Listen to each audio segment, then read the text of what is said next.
All Good. right, guys, Code Luke and I here, ready to do our mock draft for the second go round of our fantasy football season. As we're doing this, K Migs is putting people on the trade block, by Let's the way. go. I love it. Trading is Jacoby, back. Jacoby Brissett, God. Um, but we're going to do the mock draft for um, our league as we kind of are in the wings and waiting for that all to happen. We're about 2 months away exactly from the start of the NFL draft almost. So we are going to do this one here, and we'll probably do one more between Code and I, probably after the combine. I think is what we said. Or do we do it after the Yeah. combine or after the draft? I think after the draft. Uh, we were thinking after the combine, but honestly, at this point, it's up for debate because we could do either or. I think after the actual draft, obviously, the landing Right. spots would play a better like factor in the why people get what picks. So Yeah, I think maybe we do it after the draft. I don't know. We'll figure it out, right? I mean, it's yeah, all good. However we do, it's gonna be fun. But I think maybe we do it after the draft, so we can really project it, because that's when things really start to get real. right. But this will do the scratch the itch a little bit for the next 2 months at least. So the way it's going to work is Code and I alternated picks. So he did every single odd numbered pick of the first 2 rounds. I did all the even numbered picks of the first 2 rounds, which actually worked out nicely because I don't have any picks anymore for the next 2 years. But this, by doing it that way, me doing even, I also picked 4 codes, so he does not have to reveal any plans of what he would want to do with his pick. So it works out nicely. We're going to try to get through this somewhat quickly. We are talking about 25 different players, though, so it might take some time. But the plan is to spend, a little bit talking about each player and why, um, as well. Or adding to that, I personally, I mean, I don't know how you plan on breaking down your guys' code, but I'm not really going to talk about the player so much as more of why they fit the team from my perspective. There Yeah. are certain players I picked over others for certain reasons and why. But for the most part, I'm going to discuss why I think this team should take this player. I'm also going to highlight and throw up a red flag when I think the team should actually have traded the pick. Oh, um, yeah, that's a good point. we talked about that. I was like, as we were going through this early, I was like, I think they should trade this pick, but we don't. We're not in a position to say they should trade this pick with this player Yeah. for this. Like we just can't, right? But there were just a couple times, and I was like, I don't really know who they should take here, and it just kind of ended up that way. So without further ado, let's go. Code, you were on the clock with 101 for Justin's Deli, and you went, as expected, pretty much Bijan Robinson. Yeah. Guess who? So Justin Deli already has like the Bijan placeholder on his roster, which is I Yep. think Rex Burkhead, Yeah. and I mean like me personally, I could see an argument for going a quarterback here if you really needed it, but also it Bijan Robinson best running back in the class. I don't think there's any real debate over that. And based on his like projected landing spot somewhere in like that mid to late first round, that's like I just remember when like Zeke got drafted by the Cowboys back like I don't know if it was how high that draft pick was, but like he just smashed right away. I'm not saying Bijan's gonna smash right away, but when that draft capital's that high, you got to expect something good from them. So, Right, and he's going to be the guy. So, yep, would not be surprised to see that with Bijan also after the Cam Akers trade, where he sent Cam Akers your way, Kenneth Walker, Rex Burkhead, who is quite literally named Bijan placeholder, and he just traded for Joe Mixon, who we don't even know what's going to happen. Those are the yep. only running backs on the roster. Bijan Robinson, I feel like absolutely has to be the pick here, which leads us to our second pick of the draft. And I know it's me. I need a flag or something. I don't know. Just I'm to gonna hold say, up. I'm trade gonna it. hold up. I'm gonna hold up the trade. This is the trade octopus. That's So great. I love it. trade octopus. I would trade the second pick if I win like Flynn. He's in a good position right here at the number 2 pick. He has some picks. It has a lot that he can do. I would trade back from here 100%. I think he's Um, got like 5 or 6 second round picks, doesn't he? yeah, and he can 'Cause I continue to build saw the his name arsenal. on this board so many times. Yeah, Yeah, so I just feel like for win like Flynn here, the obvious choice is quarterback, and he's got Dak Prescott, he's got Daniel Jones, he's got Kenny Pickett, Malik Willis, Teddy Bridgewater, kind of Sam Donald, kind of. I just hmm I don't know with all the picks and ammunition he has. I feel like this would be a good place to trade. But I said that he stuck here for the pick, and I went running back. I went Jameer Gibbs, which was difficult, right? Because you could have your pick of any quarterback right here, but I feel like Jameer Gibbs actually fits really nicely with what needs to happen for one like Flynn to have a really good shot in that division. Najee Harris and Algier are the other 2 running backs on the starting part of the roster. And there's not too much running back depth after that. Jarek McKinnon, who did great towards the end of the year, but you can't expect that. Down to Foreman, Dontrell Hill, the backup running back for the Titans, Zach Moss, Right. Kenneth Gainwell, Hassan Haskins. Like there's nothing there for running Just a bunch backs. of Jags. Yeah. Yeah, and so he's got Algier and he's got Harris, but I don't know how long. Like Harris did not look good this last year, or as good as he should have for his draft capital. Algier looked pretty good for a rookie, but I just think that Gibbs really helps there when you've already got Prescott and Daniel Jones as your quarterbacks, and you've got some depth there. So I don't know if you take another quarterback. So I know that's probably a little controversial, but I actually ended up going Jahmyr Gibbs at 102. But I think the trade octopus should come out, and that could be an opportunity for Flynn to move back 1 or 2 spots, still get a player that you like, and pick up maybe a first round next year or something like that. But I don't know. So we went with Jahmyr Gibbs for 102, and so that throws it back to you, Code, for 103. What are we thinking? Well, I like that take about Jahmyr Gibbs and just win like Flynn. But yeah, for this pick, Raggy, you guys see it on the screen, a quarterback, Bryce Young. I think he's the best quarterback prospect in the draft currently, which I'm just a guy having an opinion. And we don't know the landing spots or any of that stuff like that. But you're just looking at what he did at Alabama and that pedigree of quarterbacks, kind of going back to what I said to last mock draft. I think you got to take him over the other two if you're going to take one. And Raggy has a couple other picks with that trade he made with your team line implications. So he has a couple of picks to play with here.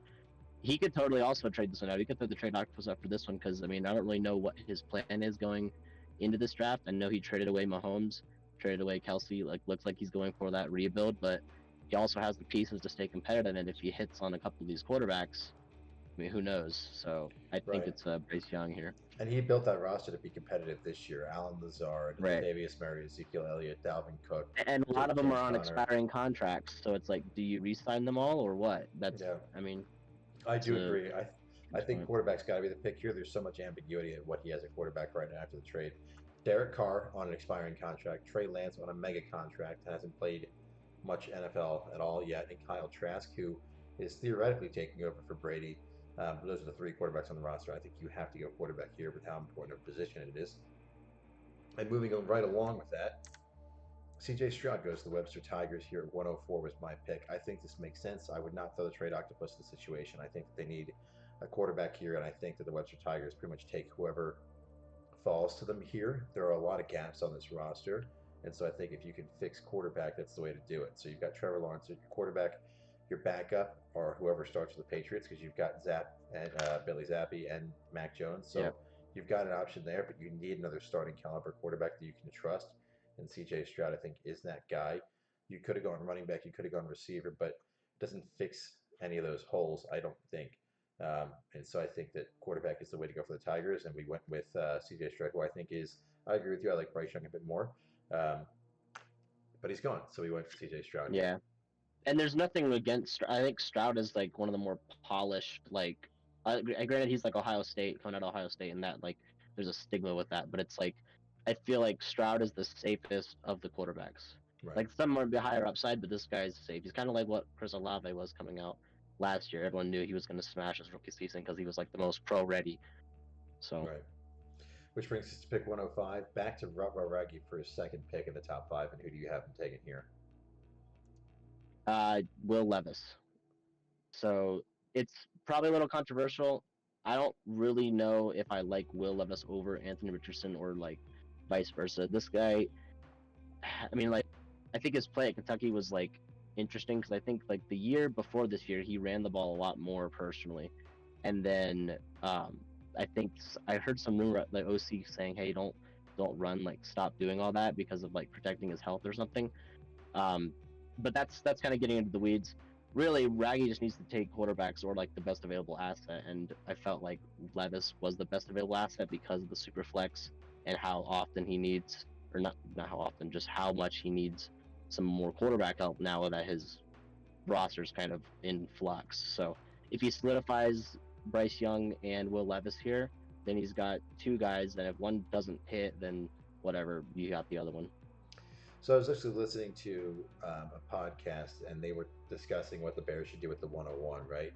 And it was there was somebody who was basically saying, and I think I don't know how much I agree, but I think this is really interesting. They're basically saying, you take a quarterback, every opportunity you have until you hit like a Right. Mahomes or Yeah. like a Burrow or like Hurts looked this last year. Because if you have somebody that's good, that's just not enough. And so I think this is a good example of that. I think that applies Yeah. more to fantasy football than NFL per se, but this is a great example of there's so much ambiguity on his roster. You just take quarterbacks until you figure that out.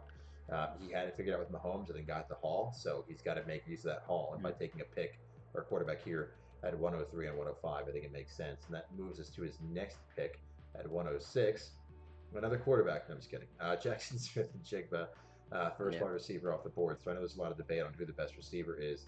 But the story that I always go back to that you hear a lot about is that he was with Garrett Wilson and Chris Olave, and they were asked who's the better receiver between you two, and they both said it was Jackson Smith and Jigba. So that makes me really think that he's going to be the best receiver in this class, and Raggy also needs the help at receiver. Allen Lazard, T. Higgins, Zay Jones are the ones there right now. I think T. Higgins is that guy. I think he's super underrated. But you look at the rest of the pieces on the roster: Adam Thielen, Mike Evans, Michael Gallup, Mecole Hardman. They aren't doing well. They are old. He needs to hit on something else here. And I think Jackson Smith and Jigba has a very, very, very high floor. To partner with some of that boomer bust that you might be able to get with Zay Jones there, or the potential that boomer bust that Zay Jones has. But we don't know how that offense is going to be after they bring in Ridley with Jacksonville. So I think you've got to go with Jackson Smith and Jigba here at 106. That moves us to 107. So, Code, it's back to you. I can't remember who the team is. It is Brownout. This is Brownout, and the rich get richer, sadly, for everybody else. I think this just kind of falls into his lap. I could totally see Addison going higher than this, to be honest, because of just how another like safe pick. Like this guy's, I mean, he might be like the next Justin Jefferson, but he also might just be a good receiver. And it's like if Brownout adds one more good receiver to the roster, then I mean, what's in it for the rest of us? Because um, it's just like I don't think you reach your running back here, and then I don't think you go quarterback here with how many quarterbacks he has on his roster. So you just take like best available asset at that position. Right. And I mean, with the PPR format, you're not going to go wrong taking Addison here at 107. Yeah, and I think there's also so many receivers there that he doesn't need Addison to come in and be the guy immediately. Yeah. Starting receivers right now: Jahan Dotson, Chris Godwin, Jalen Waddle. Other receivers on the roster: Garrett Wilson. A lot of youth, a lot of great depth. Alec Pierce, Jamison Williams. He's got Laviska Shenault, Elijah Moore. There are a lot of pieces there that Addison could sit for a year if he needed to, just to get ready and then become the guy next year, and that'll save salary cap for him and move on. Pick 108, Anthony Richardson. So the next quarterback going to the Kung Su Pandas, and so this is again more. I shouldn't teach. No, not that I'm teaching. I mean, maybe people listen and say, "Oh, that's a good thought," but I'm not the fucking teacher. But another philosophy that I have is again take quarterbacks to. That's just the most important position. And there's just there are question marks now, especially. Oh my God, this is great timing, especially after the Kirk Cousins trade. Yeah, right? It actually is really good timing. So because this just happened 2 hours ago, but so current quarterbacks on the roster: Lamar Jackson, Geno Smith, who's supposed to be starting, right? Tyler Huntley, so you've got the handcuff to Lamar, who's shown he's capable. Davis Mills, Jimmy Garoppolo. So Davis Mills, I don't expect to be starting. Garoppolo and Geno probably will be, right? So you've got the spot there, but you don't have another Lamar, right? Like your super flex is full, but you don't or fill and you're okay, but you don't have another Lamar Jackson. You don't have another QB1. Anthony Richardson's ceiling could be QB1. And so if you take him here at 108, he could become the next Lamar, the next Jalen Hurts, the next Patrick Mahomes in terms of scoring for PPR. And so again, another situation where you don't need to start somebody right away. He could sit there and be behind Geno and Jimmy and maybe Davis Mills, God forbid, and Tyler Huntley, and be serviceable. And again, this is another strong roster that doesn't have any glaring needs. Starting running backs and receivers: Nick Chubb, Josh Jacobs, Michael Pittman Jr., DK Metcalf, Tyreek Hill. There's no weakness there. Take this guy, see if you can get a stud to push you over that edge, especially in that division. Moving on to 109. Yeah, I just think it makes too much sense. 109, back to the receiver well for Brownout, in your opinion. Yep. Yeah, I had Brownout taking Quentin Johnston here because he just fell. I don't think that he's falling this far in other rookie mock drafts, but then again, what do we know? But still, with that said, this guy was touted, I guess, as one of the best receivers in the class, along with Jacqueline Smith and Jigman, Jordan Addison, and now that they're both gone, he's the next up on the board. And I don't think you take running back here because like after Gibbs, there's that big drop off, and I think that like the NFL mock drafts have been like reflecting that because we haven't seen a whole lot of running backs go after those guys. So a lot of those running backs might be like 4th round, 5th round picks, and like what does that really do? I mean, if you're like Damian Pierce, sure, but like Quentin Johnston's probably going to get drafted in the 1st round, so already not going the 1st round here. And I think again the rich just gets richer. Yeah, so 2 receivers to brown out. Moving Yep. on to our next one, the Diamond Dogs pick. Oh, it's Zach Charbonnet. So I was thinking for you actually at this point, receiver potentially, because I know you've got Jefferson and Hopkins, but I felt like there's a really big Right. question mark for your next one. But when it didn't fall that way, I really started to look at your contracts and your running backs, and Charbonnet just kind Mm-hmm. of made sense for me here. So Yeah. I know you've got Dylan, who's on a decent deal right now, but Henry and Akers are both very expensive. We don't know what's going to happen to Akers after his last season, so if he pops off, then great. But this could be the replacement for Henry because Henry's now 29, and he's if you do re-sign him, he's on an expensive contract. His contract is Right. expiring, so it just kind of makes sense to plug this gap here. You also have Leonard Fournette, who we don't know what's going to happen. Justin Jackson, who's the third receiver for the Lions. Jeff Wilson, who's the third receiver for the Dolphins. You know, Benjamin, the third running back for the Saints. You've got Warren, so you've got a couple different options there, but there's nobody that really jumps out. Um, Right. and so I think Charbonnet has a great spot on your team potentially to kind of fit in and see how he does. For the record, since we're doing this live, you can throw up the trade octopus because I'm actually trying to shop the 110. I haven't put it on the block yet, but Oh, just curious if anybody's interested, hit me up about it. Trading okay. up or trading down, either or. Just trades.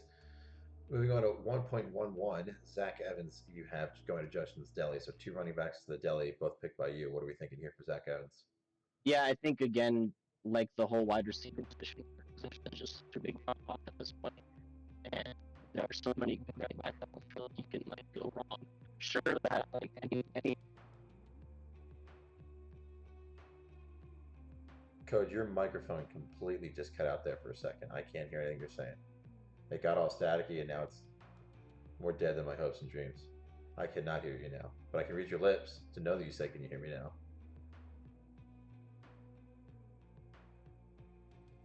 Okay, so maybe we'll come back to Zach Evans' code. Looks into this. I got nothing. are we back? There you go. Now I can hear you. Yes, All sir. right. Okay, welcome back. So I can't remember where I was at, but I think I was saying something about how the running back class back in like 2020 was like everyone was like, "Oh, it's gonna be great," like Akers and Dobbins and all that stuff, and then it just fell off a cliff. I think with all of these guys, you just got to take your shot and see what happens, and not like Zach Evans did anything in his college career to say he wouldn't be good. So we'll see where he gets drafted. But right now in this mock draft 2.0 in February, we have Zach Evans going to Delhi. I also think that would allow if Zach Evans does work out, that gives a good core for the Deli, Uh-huh. and so I expect more from the Deli this year. So that would give them, in theory, right if it all falls this way, Justin Herbert, Kenneth Walker, Zach Yeah. Evans, Bijan Robinson, Joe Mixon, Justin Fields as their running backs and their super flex. Tight end Mm-hmm. Mark Andrews, and then that allows Pickens to be out of the flex spot. So you got DJ Moore, Rashad Bateman, Calvin Ridley, Hunter Renfro, Chase Yep. Claypool, Romeo Doubs, Khalil Shakir, like plenty, and then Pickens as your wide receiver option. So not really an elite room like we've seen some of these other teams have, like these incredibly elite rooms, but a very very very good wide receiver Yeah. rotation. Strong running backs. I think at enough to get through the bye weeks, I could see that being really really good for the Deli, and then being the team to beat in that division. We won't speak too soon though. Moving on to 112 though, we've got Keyshawn Boutte. I think with all the weirdness that kind of happened with his departure from LSU, Mm-hmm. it's just interesting. And so people are kind of not sure where to value him. But I think he's going to be that guy. I mean, maybe I'm completely wrong, but I would expect him to do very well. But I also think it just kind of fits what is happening right now with the with Webster Tigers. They've got a very young roster. Christian Watson, they just traded for Gabe Davis, who, whether you're in or out, is young. Ricky Shaheed is very young. Um, he kind of fits into that mold of young receivers who could do well, that we're not really sure of, and that entire roster is just packed full of them. Yeah. So I wouldn't be surprised to see them go with a receiver here, especially after their pick earlier in the draft kind of solidifies their super flex spot. Um, I don't think there's a solid running back here that would really overtake Javonte Williams. You've got Madison still there. You've got Mm-hmm. Right. Mateo still there. So I really think that receiver is probably the way to go here. Mm-hmm. So we went with that at 112, and moving on to 113. That's not Chase's team's official logo, but he hasn't figured out a team name yet, so we haven't made a logo for him. So But we went with whoa, Hendon. shocker! Yeah, Yep, Hendon this Hooker. is this could probably be considered a reach. But here's my argument: this is a contract league, and you're gonna have to pay these guys in the first round anyways. And if I mean, you look at like a guy like Geno Smith's contract. If he does this whole, he's gonna be like what, upwards of 50-60 bucks. And it's like he had that 1 year that was for this past year that was great, but does he keep that up? I think that this just fits the need for team chase, and they just say they go for it because I mean the running back drop off is there, wide receiver drop off's there after Boutte, so I think they just say screw it, we're just gonna go Hooker because I mean this guy was almost, well, he was a Heisman finalist before he tore his ACL, Right. so I mean it's like it's not like the guy's not talented, and Yeah. they could say whatever they want about the system or whatever, but it's like I mean, Hertz was drafted in the second round, and Hogan might be a second or third round pick. So, kind of like you were saying, with just take the shots and see what happens, hope he hits. I This think could that makes be sense for him. this could be another trade octopus as well. Clearly, Yeah. Team Chase is kind of selling right now. It has no intention of 2023 being much, but has built an armada of what could happen in the next year. This could be an opportunity of you sell this pick for a first that almost has to be better. It can't be worse, right? If you sell it Yeah. for a future first, it literally cannot get worse than this.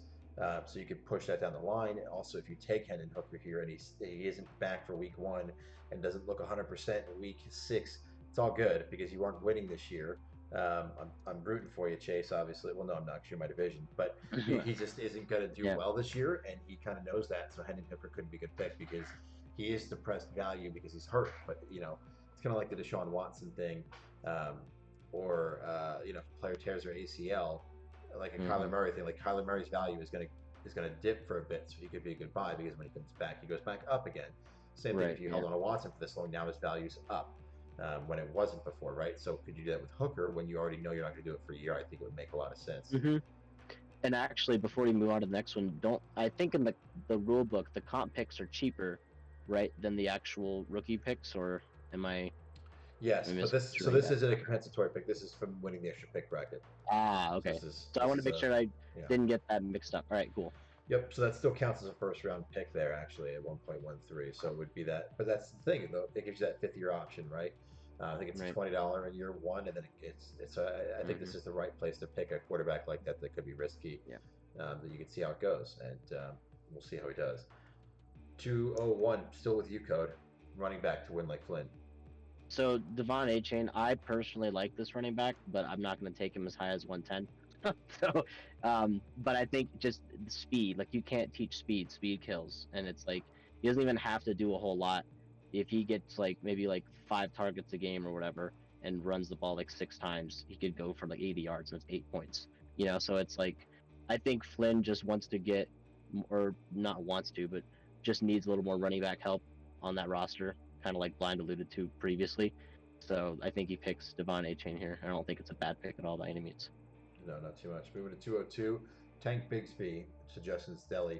Again, just kind of securing and loading up on these rookie running backs. Um, Mm-hmm. The fits the class is full mantra. of them. Yep. Yeah, the class is full. I don't really think that there's a need so much for anything else. You don't need to reach on a quarterback here. You've got Fields and Herbert. You don't need to go for a receiver, I don't think, either, because you have so much depth there. You don't Right. need a tight end because you just traded for Mark Andrews. So who do you go with? I think you go with running back and continue to add to the depth. And then again, this is now 3 rookie running backs you've taken. So now you've got Joe Mixon, Mm-hmm. Jordan Better, and Ken Walker, who's 1 year in. Bijan, Bigsby. I just think that you continue to add strength there at the running back division. And if one of these guys emerges as the premier pass catcher or the 3 down running back, you've hit gold Right. Yep. by throwing that many darts there. So Yep. 203, another running back, Sean Tucker going to It's Brown out. Yeah, it's a perfect segue. And the thing is, Michael Mayer's still on the board here.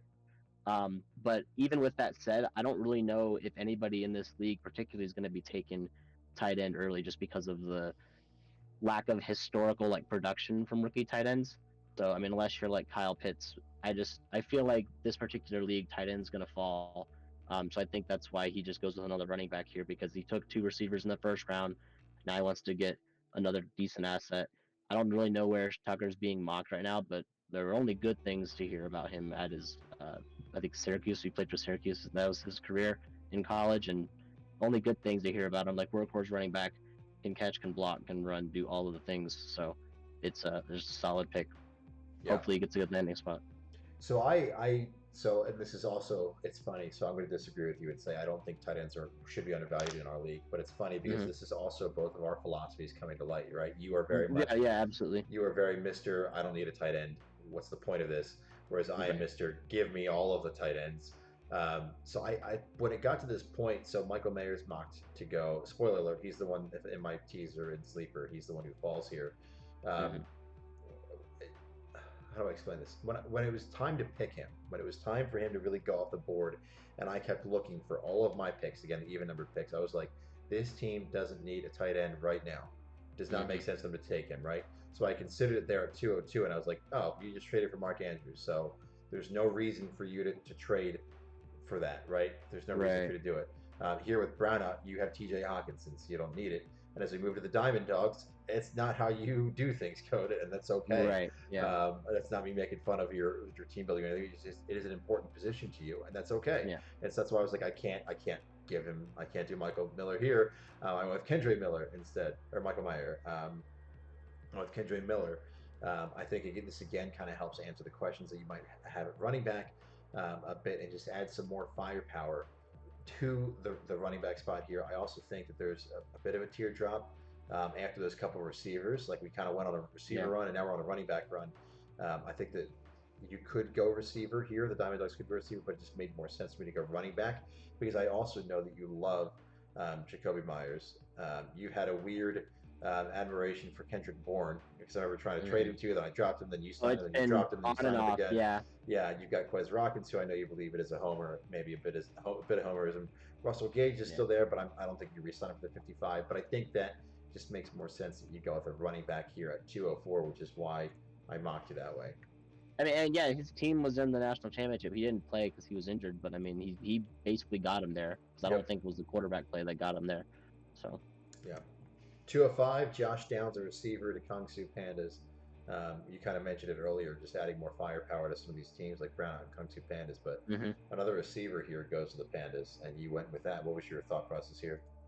Just very productive receiver in college, and I believe his father played in the NFL too. So it's really hard to hate on just going for that in the second round, even if he doesn't do. And the thing is, with a lot of these second round receivers, like the more we go down, we're seeing that like they're not like these physical specimens like Quentin Johnston was. But it's like you don't really have to be. I mean, like some of these like gadget guys like Olamide Zacchaeus for the Falcons was productive in certain stints throughout the year. I think last year. So, Right. um, and aside, it's it's the middle of the second round. You're not expecting to get like a stud. You're just gonna want to try to get like a safe best available, and I think that's kind of what this guy is. Moreover, when you look at the team's roster, so I mentioned their starting receivers earlier: Michael Pittman Jr., DK Metcalf, Tyreek Yep. Hill. You've got Mike Williams and Terry McLaurin in your flex spots, and then your receivers on the bench: Robert Woods, and that's it. So there really isn't a Right. whole Yeah. bunch of depth. That being said, you kind of have Pittman, Metcalf, and Hill, who are incredible. So this could be a depth move that turns into just either a depth move that could be valuable, or it turns into a superstar.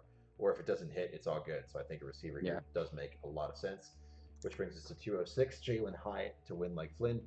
Um, I was reading something the other day that somebody has Hyatt as the number one receiver right now in the draft, which I didn't read very much into it, but I saw Mm, that and was like, okay, 206, here he yeah. is. There's another receiver who's supposed to be going over him ADP, but I just felt like this would be the right move. Again, not to be that guy, the trade octopus. I think that Flynn could go ahead and continue to trade these picks and see if he can get projected late first round picks in 2024, package a couple of these seconds to move up to get more of an impact player. Um, but I don't know. I think receivers also a little bit of an opportunity. Jerry Jeudy, Brandon Ike, Marquise Brown there, Curtis Samuel, who's been kind of inconsistent on what he's been doing, Rondell Moore, John Mechie, uh, Robbie Chosen Anderson with that nickname or whatever. So there's some opportunity there for receiver. Um, and that's kind of where this came from here. I also think he's probably one of the better players at that point at 206. which brings us to 207. Zay Flowers, another receiver for the Tigers. So we just went on a running back run, and now we're clearly in the middle of our receiver run here. We lost your volume again. It's okay. Just do interpretive dance. You throw the ball at him, and he runs and catches it. And I don't know what I don't know what okay. I don't know what's going on. This is the first time we've had a scuffed show. It's fine. Okay, we're almost there. Start it over. Yeah, the thing is, like Zay Flowers, I could see him going like up, maybe as high as like the 203 if somebody really wants receiver. Same thing for Hyatt though, because like Hyatt, I think these guys are two different molds. Because like Flowers is more like that slot guy, like runs a lot of crosses and all that stuff, and it's like Hyatt is just the straight deep threat guy, chuck the bomb, right, and then just go catch it. So different production from different guys, but the thing is, the Tigers just need all the help they can get on their roster. So grab the best available receiver, and you can't go wrong.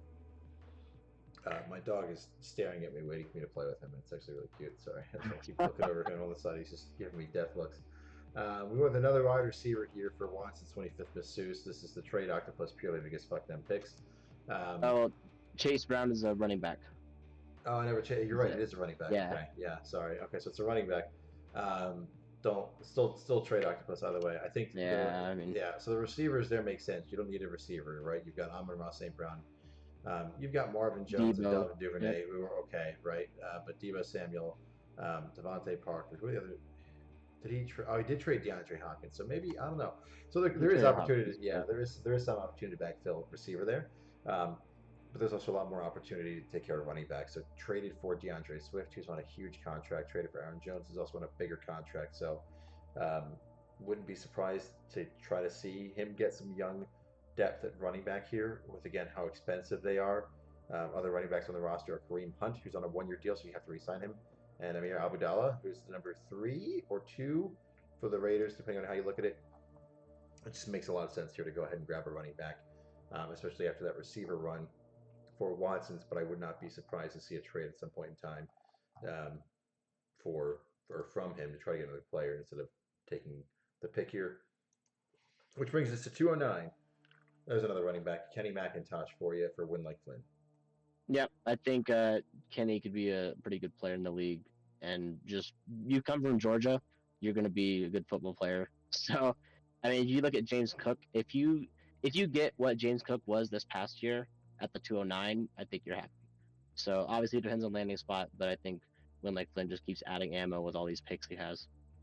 Yeah, especially too with how James Cook's trajectory is right now, how he started to really come on towards the end of the year, and he's in the right spot. It might be a sit on it for a year and see, but we'll probably have to sit on it for a year and see, I guess. All right, Michael Mayer finally goes to a team here. It just made too much sense. So he had fallen too far. I had avoided picking him earlier on at 206, I think it was, for Win Like Flynn. Mm-hmm. Yeah, 206, I didn't take him, but he's just fallen too far here. And Win Like Flynn values tight ends. He also has Kyle Pitts on the roster, and so Kyle Pitts is on a long 5-year deal. It is a mega deal, yeah. And it is a friendly team deal, right? So he's not very expensive. But if you take Michael Mayer here this late in the second round, you might be excited about that, A. And B, you can use Pitts as a bargaining chip at that point in time to try to upgrade somewhere else. Imagine getting packaged a good contract on Pitts and maybe Daniel Jones to upgrade on quarterback, or Pitts and Prescott to get you to an elite tier quarterback or something like that. And with all these other picks, we've already kind of fixed the running back issue, allegedly, here. So I just think that Michael Mayer has fallen too far for a player who values tight ends to just let it go again. There's probably some opportunity earlier on. Wouldn't be surprised if a trade happened at some point in time for someone else to get him. But he's projected to go 10th, and we have him here at 210. I would not expect it to actually happen this way. It just, every time it was my time on the clock, it didn't make sense. Yeah. So that's 210. 211, another tight end back to back. You went with Dalton Kincaid. What was the thought process here? So I think his production at Utah was good, but also something that I've just been keeping tabs on is just how good the tight end class is. I've just, from podcasts and reading and mock drafts and all that stuff, like the tight end class is pretty good. There are like at least 4 or 5 like quality tight ends in this class, and just I feel like the Pandas already have some good depth, but why not get more depth? You know what I mean? And at the 211, you get a good good tight end. I'm pretty sure this guy's comp to like Zach Ertz. Like, if Yeah. you're gonna get a comp to Zach Ertz coming out of college, then you know the Eagles fans are gonna like it. So, that's why I have him going to 11 here. Yeah, and Logan Thomas is the backup tight end on the roster to Yeah. Cole Kmet. So there really is some opportunity there. And Cole Kmet and Dalton Kincaid could be a really good 1-2 punch, especially after the offseason voting where we every tight end reception is an extra 2 points now for every tight end reception. So I'm just kidding. It didn't actually happen. I just wanted to see if I could scare anybody. So that could be really good. Cole Kmet, Dalton Kincaid in the right situation. That's a hell of a 1-2 punch. Potentially where you could really go upside or you could really go for however you want to. Start them both even. I don't really see Yep. that happening on the Pandas with how strong their roster is, but that could be a feasible thing where he just has a floor if he goes to the right situation. Which brings us to our last pick of the draft, 212, going to Win Like Flint, wide receiver Rashee Rice. The dude's fast. When it got to this point, I just looked at the best available and went with a receiver. So this is just, again, more depth to Flynn. He's got all those first-round picks, and I feel like we already kind of sealed some of the gaps. And this was just what made sense. I looked at maybe trying to reach for another quarterback or something like that just to add some more security there. But I don't think it really happens. I just kind of went with receiver here, and you can't really ever have too many young receivers that look good because then you can kind of use those as pieces for other elite assets, and there's that. But this is another trade octopus probably here, in my opinion. Hi, come here. Do you want to come on the camera? No? The dog's looking at me again. Come here. Come here. Come on. Well, that wraps up the mock draft. Come here. So, he's such an asshole. Unfortunately, Kiko doesn't want to play. Come here. Come here. Oh wow, that hurts. He wanted the trade octopus. Do you want the trade octopus? He wants more action in the league. Yeah, don't we all? He doesn't love me. It's okay. But that does it for us. So I still conspiracy theory here when we were talking about this cut. I do think a 213 and a 214 happened. I personally think that Geno Smith and who was the other person I was claiming? Oh, Everett, right? Evan Ingram. I keep getting Ingram and Everett mixed up. I don't see a world where Evan Ingram gets re-signed by Watson's 25th masseuse when he already has George Kittle there. And I don't see Geno Smith being re-signed for that much money. So that would award a 213 to 214. So 13 would go to Watson's due to positional rankings. And then Galaxy Pandas would get 214. But we don't know that for sure. But that's my conspiracy theory at this point in time. But oh my God, I have the hiccups. We only did it for the first 25 picks of this draft, but overall it went well. This was fun. So, what do you think is most likely to happen? Where do you think? So if we rewind all the way to the beginning, where do you think we're most likely wrong? Like where does it start to go wrong? I think we can both agree we know Bijan's 101, right? Is it already at 102? Did I already make the wrong pick at 102? Or do you think it starts to happen? Do you think that Bryce Young, or do you think it's CJ Stroud over Bryce Young? I mean, we don't know right now, but I don't know. I could see the first four going this way. Maybe the Levis pick. I don't know. Maybe he goes in Jigba first. I don't know. I mean, I could see him taking like a wide receiver and a running back if Gibbs doesn't go. Because the thing is, like, quarterback's just so valuable in the league, man, and that's just kind of the nature of the beast in Superflex. So, I mean, even if Gibbs is like maybe a little more like of a reach as terms of like what his ADP is, it's like your take on how he needs running backs was a good take because he doesn't really have it in there. He has just a bunch of guys. So if he's able to actually trade that back and get Gibbs at like the 106, that way that what's his name, Raggy can secure a couple of his guys, or keep making trades. I mean, this is all in February, and it just 100% speculation across the board all over the place. So. Okay, pretend if you got your picks right, then that's great. But you're on the clock at 102. Okay, in this theory, you're Win Like Flynn. Do you take a trade back? So Robert Raggy, let's pretend Robert Raggy wants to jump up and wants Bryce Young, right? Or Webster Tigers jumps up and wants Bryce Young. Do you do that? What's the other Webster Tigers pick? Do you take 112 and 104 to go back the couple spots to lose out on your guy? I think I would, but the thing is, we have to look at the cap situation because that's something to, I guess, consider because of, like, I think rookie picks are like, what, $15 to $17 year one, the second round picks, and then the first rounders are like 20. first rounder is like 20 to 25. So it's Yep. like if you have like 4 or 5 second round picks, like Flynn does, are you gonna be paying each of those guys $15 year one? So the cap situation is something to think about. So I mean, as far as like just straight up value, like trading the 102 back for like the 104 and like the 2-1 or 112, maybe. But then you Right. have to think about the ramifications on the cap and if you're willing to pay rookies. Because I mean, the reality is all these guys are unproven. They've done it in college, but they haven't done it in the NFL level. So are you really willing to invest that kind of money into them? So Yeah, just and food again, for thought. with all these rookies too, you have to sign them if they were drafted in the first, second, or third round. The fourth round, you don't have Right. to sign them. Yeah. I fully expect, I guess, now that the meme is completed, to have all of them signed. Right. I'm trying to find, yeah, so second round, they're 18 for the first through fourth, fifth through eighth is 15, and then ninth through the rest. Mm-hmm. Ninth through 12th is 12, and then any compensatory pick is $10.